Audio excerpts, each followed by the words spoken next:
O conceito de africanidade, meus caros, é nada mais, nada menos do que a tentativa de dar um tapinha nas costas das culturas, histórias, identidades africanas e afrodescendentes. Isso aí é um estudo mais ou menos recente e ele está dentro do pós-colonialismo. Teóricos como o cientista político norte-americano Molefi Ket Asante, que decidiu colocar a afrocentricidade na moda, defendem que é absolutamente essencial colocar as culturas africanas no centro do palco acadêmico e social. Afinal, quem melhor para contar suas próprias histórias do que os próprios africanos e seus descendentes? Certamente não ficaria muito completo se fosse um eurocêntrico contando isso. A teoria da afrocentricidade pode revolucionar a forma como estudamos a história do Brasil. Por quê?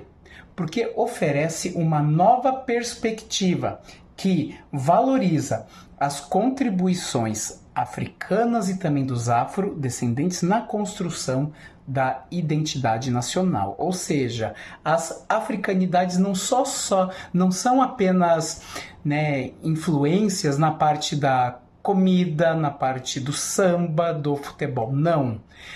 Isso aí mostra o quê? Mostra os africanos como protagonistas da sua própria história, com um intuito, que é empoderar esses grupos. Para quê? Para melhorar a autoestima, principalmente dos alunos afrodescendentes, e também encorajá-los a se verem como sujeitos ativos na história do Brasil. E não para por aí, tem muito mais. Autores como o antropólogo e professor brasileiro congolês Kabengele Munanga e também o romancista Silviano Santiago, ambos têm se empenhado em mostrar que a africanidade é uma peça-chave na formação da identidade cultural brasileira.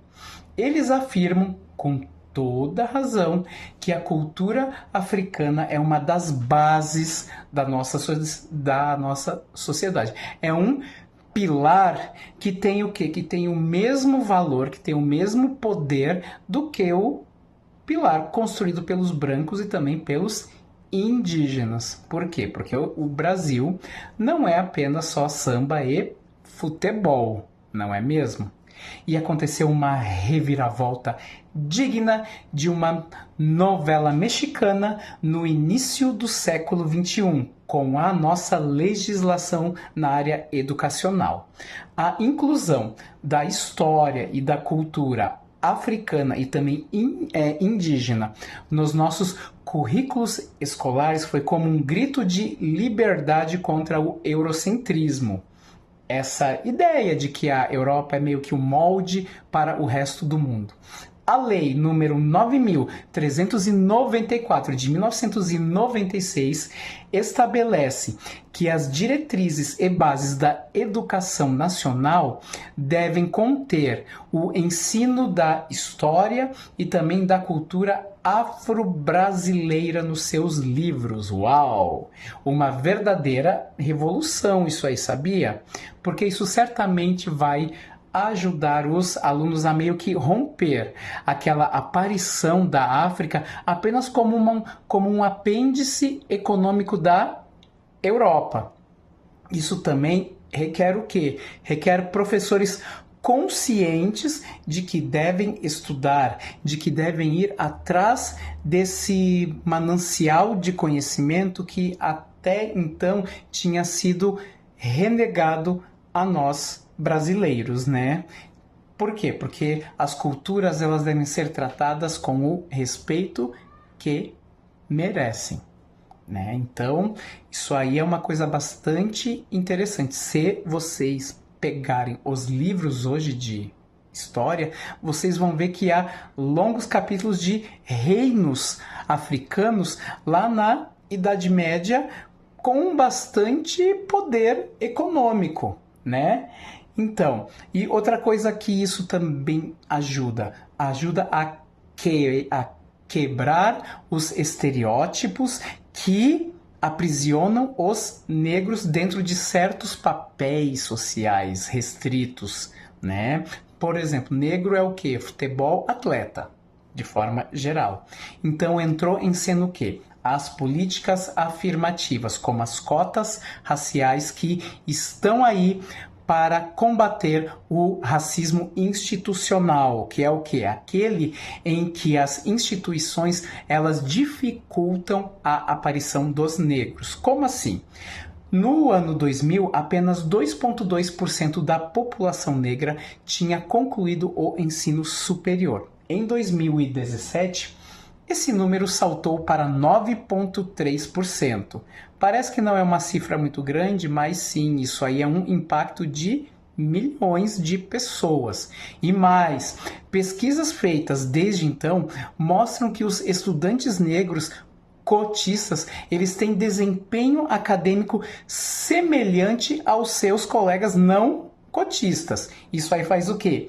Desmistifica aquela velha crença de que as cotas são como um balde furado na qualidade do ensino superior. Não, ensino superior, principalmente público, ele continua de excelência. Continuam sendo os centros de pesquisa e de produção de conhecimento no nosso país. Tranquilo? Muita coisa ainda precisa ser derrubada, não é mesmo?